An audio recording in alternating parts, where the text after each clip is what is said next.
This Saturday, when Ben Olsen leads his team to step on that field at BMO Stadium in Los Angeles, it will mark the second season in a row where we witness a Texas Cali clash in the Western Conference Championship. Last year, it was Austin LAFC. This year, Houston LAFC. These are two teams, two Texas boys that are younger and haven't been around as long as one Texas boy who is a legacy member, who is a pioneer member, who paved the way for a Austin, who paved the way for a Houston Dynamo. And that's FC Dallas. FC Dallas, I don't know if you ever were the face of professional soccer in Texas. But one thing I do know is that you're supposed to be. You're a pioneer. You have had more than enough time to position yourself to the top of the league than Austin and Houston. Now, yes, you have had some success in the past. But remember what I continue to say. New generation sports fans have short-term memory. And as of right now, the perception that's affecting your reality, Dallas, is that you're not one of the best teams in the West. Last year, Austin stole the shine from you. This year, Houston steals the shine from you. And now, in 2024, we're more so looking forward to Houston and Austin being the big boys of Texas. And we're going to view you, FC Dallas, as the little boy of Texas. Why? Austin and Houston, these past two seasons, this season and last season, they have been competing for championships. They have put themselves in position to win the championship. Yeah, you made the playoffs this year. But that's not enough, Dallas. And I think the problem with you, Dallas, you're you're just you're just a team that's okay with being average. As long as you clinch a playoff spot and as long as you get to host a playoff match, you're satisfied. You don't come across as a team that wants to be great. You don't come across as a team that wants to be the best in the West. You don't want to come across as a team that wins a CCC. You don't come across as a team that wants to compete in the Club World Cup. You come across as a team that is just average. You accept the bare minimum. You just do what you need to do to stay afloat. As long as you're above the red, you're satisfied. As long as you're above the wild card line, you're satisfied. That's the perception. That's what it looks like right now, Dallas. So as you're watching Houston take on LAFC, you need to remember for these past 2 seasons, this season and last season, there have been a Texas-Cali clash in the MLS Western Conference Championship match that did not involve Dallas, Texas.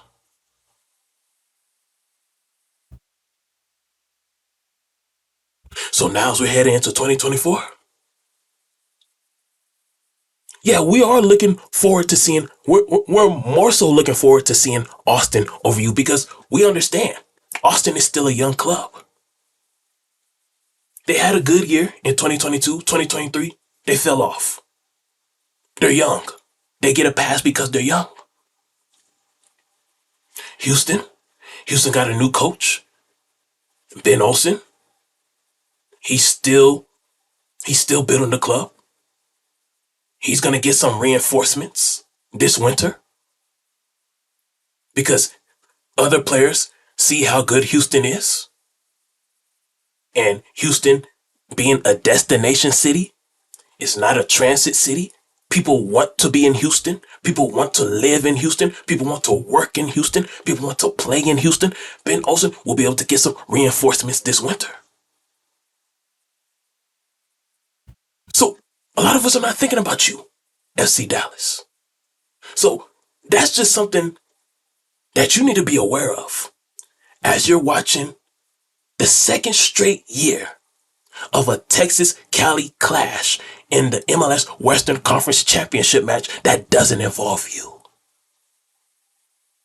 You should be embarrassed, you should be angry, and you should be hungry for you not to get left behind, for you not to be looked upon as the little brother to Houston and Austin. Philadelphia Union. One thing that I personally learned from your loss to Cincinnati in the quarterfinals of this year's MLS Cup is that being cheap doesn't equate to championships. Cheap clubs are not championship winning organizations. It's the same cheapness that I believe why Dallas fails to make the Western Conference Championship match. It's the same cheapness that have caused the Seattle Sounders to lose to LAFC in the quarterfinals. It's the same cheapness that causes the New York Red Bulls to clinch a playoff spot every year, but to get bounced out in the first or the second round. Red Bulls have no stars because they've been cheap for so many years. Philadelphia Union, you're starting to look like the New York Red Bulls 2.0.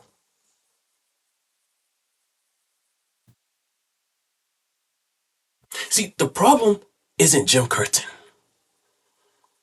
Jim Curtin does the best with what's provided to him. Jim Curtin maximizes the abilities of the guys that's provided to him. He doesn't cut the check. If Jim Curtin worked for a club that was willing to spend big money on players, I guarantee you that we will be seeing Philadelphia in the Eastern Conference Championship rather than a Cincinnati this Saturday. No doubt in my mind. Because Jim Curtin is not the problem. Jim Curtin works for an organization that wants to be cheap. Jim Curtin does not work for a championship-minded organization.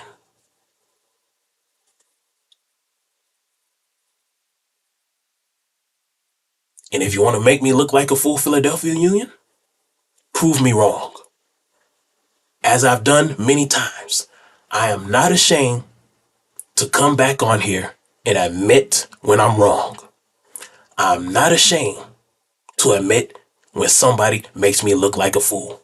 I have already done it many times. So if you want to make me look like a full Philadelphia Union, start going after championship-minded players. Spend money because championship-minded players are not cheap. They come with a hefty price. So that leads to the Seattle Sounders. The same message I just said to Philly, that goes for you too. Seattle, you got to preserve your legacy. You are the most historic team in Major League Soccer. Excuse me. In American soccer. Yeah, you're not only the most prestigious team in Major League Soccer, you're one of the most prestigious team in American club soccer history. But a lot of people don't respect you. And I don't understand why a lot of people don't respect you. It must be a Seattle thing. Maybe a lot of people rallying around Seattle is not the cool thing to do. It's not the popular thing to do. And it look like it seems that way in all of sport. I mean, you look at college football, for example. Do you know how many people that's part of that college football playoff cult who have the power to choose their favorite team to make the playoffs? Do you know how many of them want Washington University's arch rival, Oregon, to beat them in the Pac-12 championship? Listen, there is no doubt in my mind that if Oregon beats Washington in the Pac-12 championship, the conversation for number one pick in the 2024 NFL draft will shift from Caleb Williams to Bo Nix.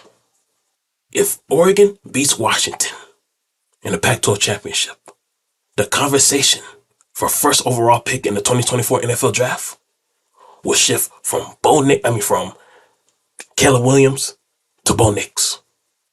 That's how bad people don't want to see Washington in the playoffs. I don't know what it is. The stigma, the animosity that people have towards Seattle sports team. But you got to fix it, Sounders. It starts with you. It doesn't start with the Seahawks. It doesn't start with the Washington Huskies. It doesn't start with the NHL team. It starts with you. Because Seattle Sounders, you're the global brand. You were the club that put American sports, American soccer, American club soccer on the map by your appearance in the Club World Cup. You were the one that helped pave the way to turn MLS and Seattle sports in general into a global brand by your appearance on a global stage in the Club World Cup. You got to preserve your legacy by continuing to not only appear in major postseason tournaments, but you have to win. This is your second time in 1 year being eliminated from a major postseason tourney. Back in February, you were eliminated from the Club World Cup. And then in November, you were eliminated from MLS Cup. So you have been eliminated from a postseason tourney 2 straight times. No titles. You got to fix that. You preserve your legacy by winning championships. The more you win, the more respect you get. You have to be willing to spend money. Now, It's not my job to tell you who you should go after and who you should get rid of. I'm not gonna get into that because I really don't know what's your plans. All I'm saying is this: winning championships is not cheap. You cannot be cheap if you want to be the best. You cannot be cheap if you want to be the best. You should be one of those clubs that should be advocating for a fourth DP spot. You should be the one advocating for an increase in the salary cap and finding ways how we can increase the salary cap at a faster rate, at a faster pace, besides just relying on Apple TV revenue and other sponsorships. How can we do more? You should have one of the loudest voice in the room when it comes to that. How can we make more money so we can get more players? Lastly, before I break down the weight classes, I want to talk about Bruce Arena. Last month, there was talks, rumors of Bruce Arena.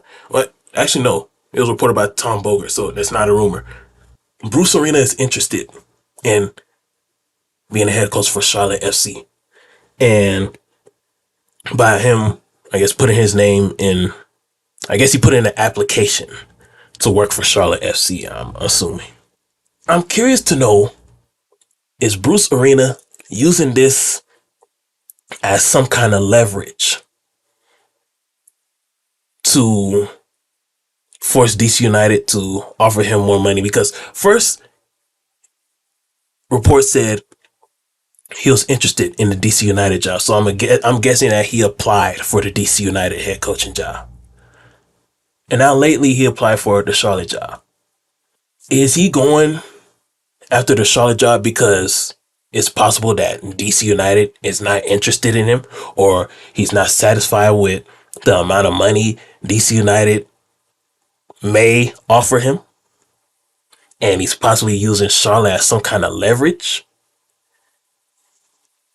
If that is the case, I don't think it's going to work for Bruce Arena if he's using Charlotte as leverage. My honest opinion, I think there are some people in MLS hierarchy who is ready to move on from Bruce Arena. But that won't look good on the league if they do something like that. So that's why there's another group of people who are saying, let's just give it some time. Let's focus on something else. And then we will see about Bruce Arena. Or we'll just leave it with the clubs to decide. The individual clubs. If they want him, then yeah, we'll work with them to find some kind of way to bring Bruce, to reintegrate Bruce back. But I'm of the mindset of this.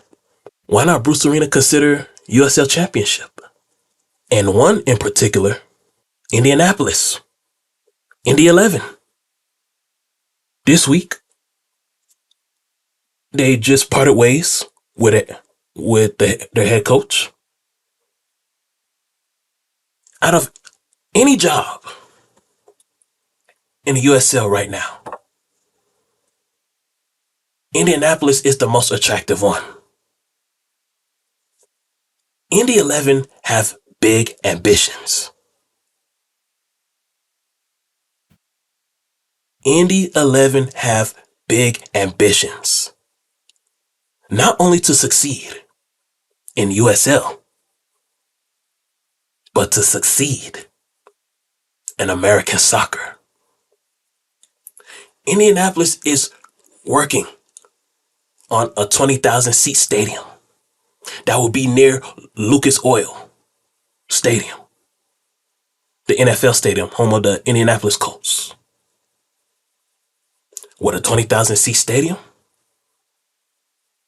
Indianapolis will be able to host national competition like Team USA versus Germany, a friendly. Indianapolis will be able to do a lot more with that 20,000 seat stadium. They have big ambitions. Why not Bruce Arena? Be like, well, if no other MLS team want me, I'll just go to the USL Championship and I'll be successful over there. And there's no doubt in my mind that you know, that the USL Championship team, like Indianapolis, will give him more flexibility to be a head coach and a GM.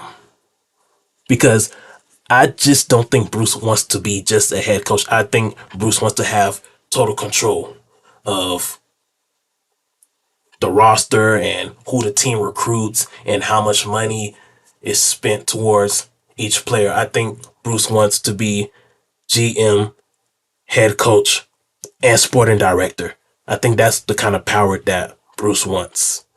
He's not going to get that power in Washington, D.C., and he definitely won't get that power working for David Tepper in Charlotte. It's not going to happen. I just don't see Bruce Arena, David Tepper, and Bill Belichick working together in the same room, part of the same organization. I just don't see it happening. All three of these guys are power hungry. I just don't see how that's going to work. Another club I can see Bruce Arena working for, San Diego. Brand new club. They don't know how this MLS grind is. They don't fully understand how this MLS business works. They're just getting started. An experienced, seasoned coach like Bruce Arena, who understands player development, who understands recruiting, who understands roster control and salary cap and all the various MLS rules. Bruce Arena will be a good guy to help San Diego get their feet secured in Major League Soccer.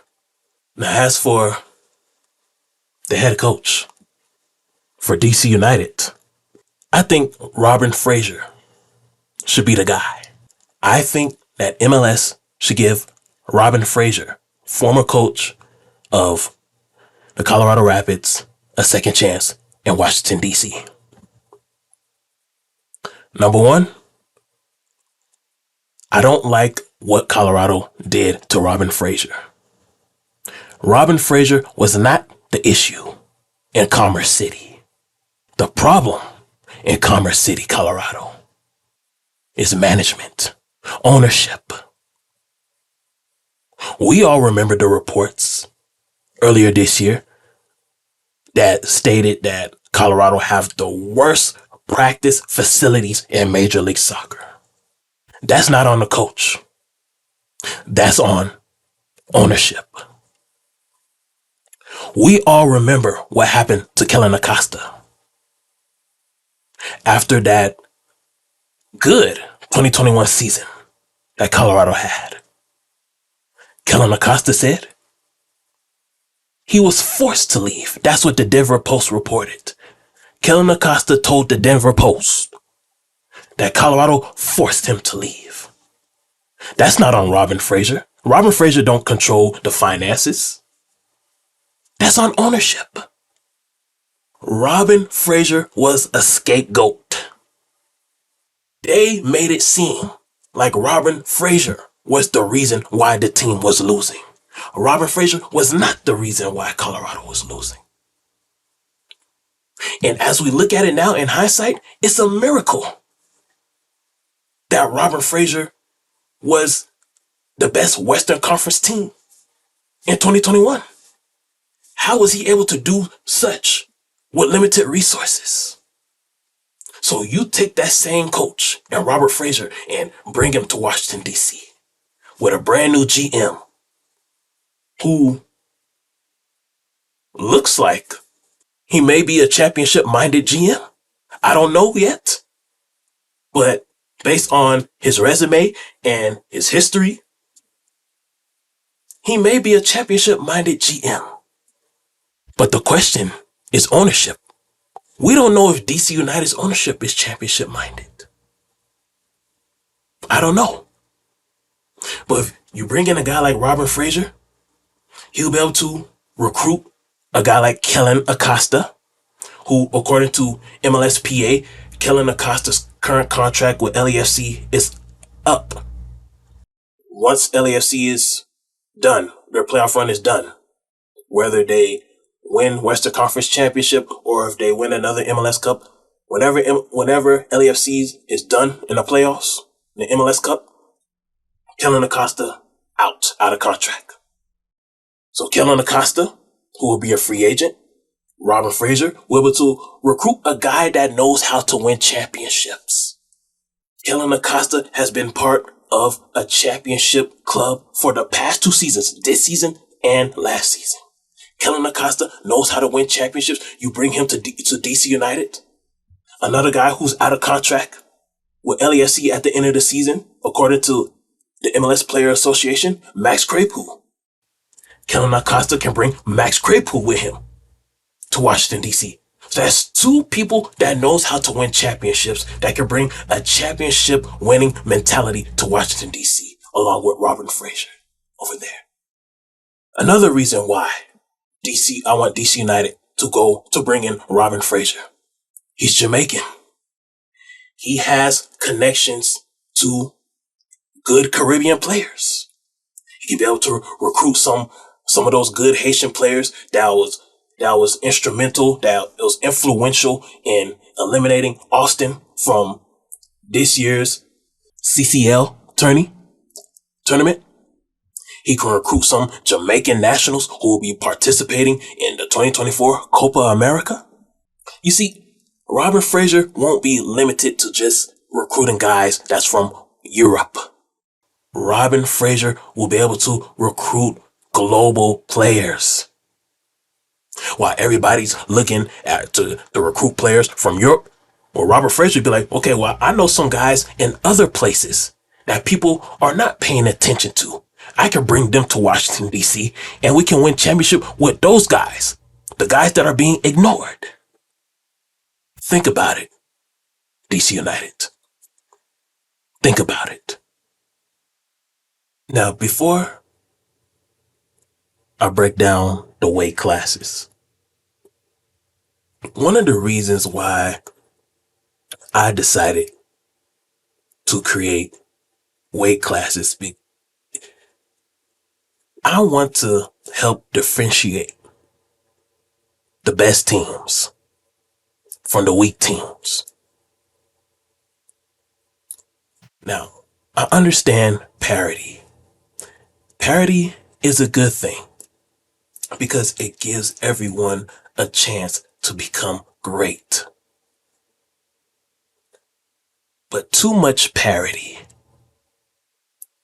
devalues a league, to a certain extent.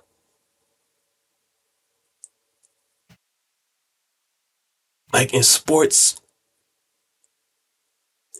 there has to be a group of teams that's great.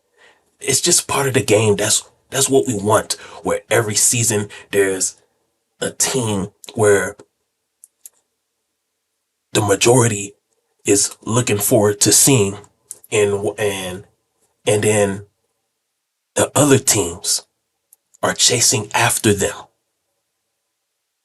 It's good for the entertainment aspect of the game.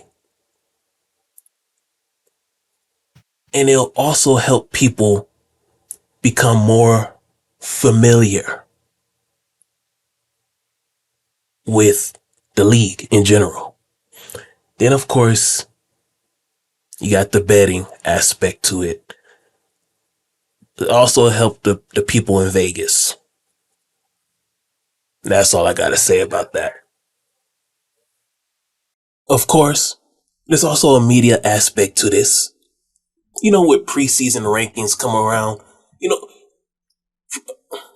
preseason preview, it just helps. So, you know, when, let's say, a network like CBS Sports Golazo, when they get ready to present their 2024 MLS preseason rankings, you know, them knowing, expecting a group of teams to be the best and a group of teams to be at the bottom, it just helps. It just helps when you hear a name like Dallas Cowboys. Okay, you automatically know that's NFL. 49ers, automatically NFL. Lakers, NBA. Warriors, NBA. Celtics, NBA. Yankees, Braves, Dodgers, Red Sox, Cubs, MLB. Great teams help people become more familiar with the league. MLS, presently, right now, there's no great teams as of now. Historically, yes, there is. And this weight class I've created will help people become familiar with MLS. Who's the best and who's not so the best. So, lightweight. In order for you to be a lightweight, you must have one MLS Cup title, Supporter Shield, a combination of US Open Cup, Leagues Cup, and or Campeones Cup. One out of those three. You don't have to have all three. Just one out of those three. And also a conference championship. But here's the catch, however. Because there's some clubs that have an MLS Cup title. They have a star. But they don't have a supporter shield. Or they don't have a conference championship. They are still a lightweight. Why? Because the star is what gets you in the weight class to begin with. Clubs that don't have any stars, they're not part of any, they're not part of this. They're not in the upper echelon. The star is how you become noticed. So it doesn't matter how many playoff appearances the New York Red Bulls have. As of right now, it doesn't matter how many supporter shields, how many conference titles they have. Teams that don't have a star is not recognized. It's the star that enables a club to gain some weight and to have some power. Example of a lightweight is the Chicago Fire. Now I know some of you may be laughing, but the Chicago Fire does have a star.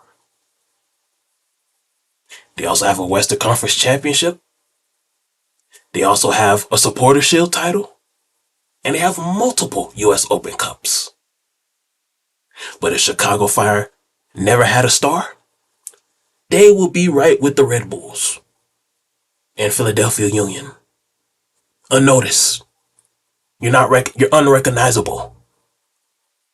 Clubs that don't have a star is unrecognizable. Another lightweight, Toronto. Toronto is a lightweight. They have an MLS Cup title, Supporter Shield. They have a MLS Cup title, a Supporter Shield, a conference title. They don't have a US Open Cup title because they're a Canadian club, so they don't compete in the US Open Cup. They have 8 Canadian championship titles. Toronto is a lightweight. Once Toronto gets another star, they automatically will move up to light heavyweight. See, there's only 3 classes. I'm not doing the middleweight and the welterweight. Either lightweight, light heavyweight, heavyweight. LAFC is a lightweight. Yes, and I know in the past I called them light heavyweight. I was wrong. LAFC is a lightweight. LAFC only has 1 star. They have 2 supporter shields. They got a Western Conference title and they can get another one. But because LAFC only has 1 star, they're a lightweight. If LAFC gets an MLS Cup title next Saturday, LAFC automatically promotes to the light heavyweight class. But as of now, LAFC is a lightweight. Atlanta United. Atlanta United is a lightweight. MLS Cup title. US Open Cup. Campeones Cup. They don't have any supporter shield.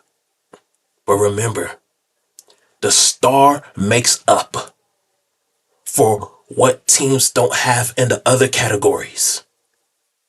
The star makes up for what teams don't have in the other categories. So yes, Atlanta United doesn't have a supporter shield, but they still have a star. That's how they're a lightweight. The amount of star determines what weight class you're in. Now, if Atlanta only had a conference title, but no MLS Cup, Atlanta would not be a lightweight.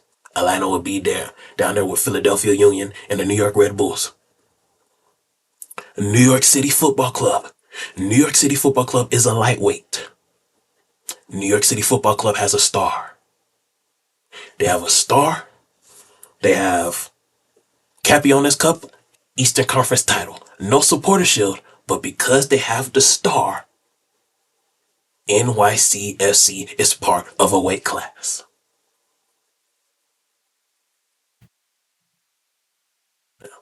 Light heavyweight. These are the criteria for light heavyweight. 2 MLS Cup titles. 1 CONCACAF club title. So that can be either CCC or CCL. 2 or more MLS Cup titles.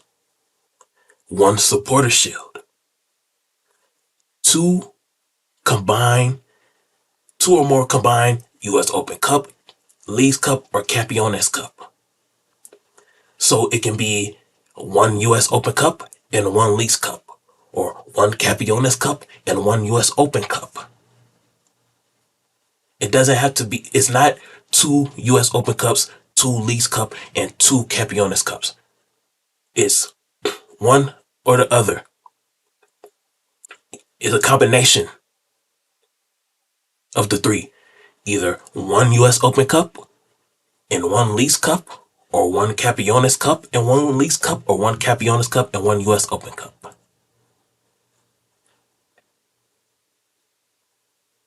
3 or more conference titles. Playoffs. Well, I'm not regular season, because conference champion or best record in the conference in MLS regular season just means you are a supporter shield runner up. Conference champions are honored in the playoffs, not the regular season. In my point of view now, MLS might do it differently, but in my point of view, conference champions are honored in the playoffs, not the regular season, because of the supporter shield. If you're a conference champion in the regular season, that means you were 2nd or 3rd place in the supporter shield standing. You're a runner-up. The Seattle Sounders and the Columbus Crew are examples of light heavyweights. Sporting Kansas City is another light heavyweight. And even though Sporting Kansas City doesn't have any conference title, the 2 stars that they have puts them in this weight class. Now, this criteria, the other criteria still matters. It still matters for you to have it. Well, what I'm saying is the star gets you in the weight class. So, yes, Sporting Kansas City does not have at least three conference titles. But because they have 2 MLS Cup titles, they are a light heavyweight. The stars is how you become noticed in the weight class. You are noticed by your stars. That's how you become noticed in MLS. Your stars. How many stars do you have? So Sporting Kansas City is a light heavyweight. Now, as for the heavyweights, every criteria matters right here. Every criteria. Meaning, not only the stars matter, but other titles matter too. You must have at least one of everything, not only the stars. So if you're a club that has 4 MLS Cup titles, if you have 4 stars, but you have no supporter shields, you are not a heavyweight. Heavyweight must have at least one of everything, minimum. 4 or more stars, 4 or more supporter shields, at least one CONCACAF club title, CCC or CCL, because they're always changing it. So there's only 3 teams in MLS that has a CONCACAF club title: LA Galaxy, DC United, and the Seattle Sounders. Seattle Sounders only have 2 stars. That's why they're not a heavyweight right now.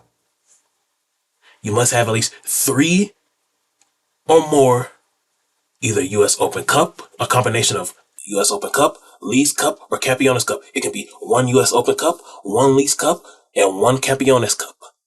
Or it can be 3 US Open Cups, or it can be 3 Leagues Cup, or it can be 3 Campeones Cup, or it can be 2 Campeones Cup and 1 US Open Cup.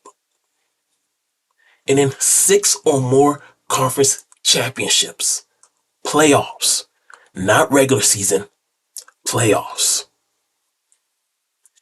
DC United and LA Galaxy have fulfilled every single requirement. As a matter of fact, they are the ones that have set the standard for these weight classes. I created these weight classes based on their success. These are the 2 teams that are the most successful, accomplished, prestigious clubs in Major League Soccer. So I'm going to close this monologue speaking to those 2 clubs. DC United, LA Galaxy, you need to use this decade to remind us who you are. Both of you. It is sickening that both of you missed the playoffs. It is sickening that both of you are no longer playoff contenders in MLS. It is sickening that both of y'all always finish at the bottom of Major League Soccer. It is sickening that younger clubs that just entering the league, like Austin and St. Louis, Cincinnati, Atlanta, all of them are outperforming you 2. It is very sickening. And it's a bad look for the league when 2 of the most accomplished clubs, 2 of the biggest flagship programs of Major League Soccer is struggling. It's a bad look for the league. It's a terrible look. You 2 set the standard for success in American club soccer. You need to get back to being who you are. Because this is not who you are. Missing the playoffs is not who you are. Struggling every single year, that's not who you are. You're better than that.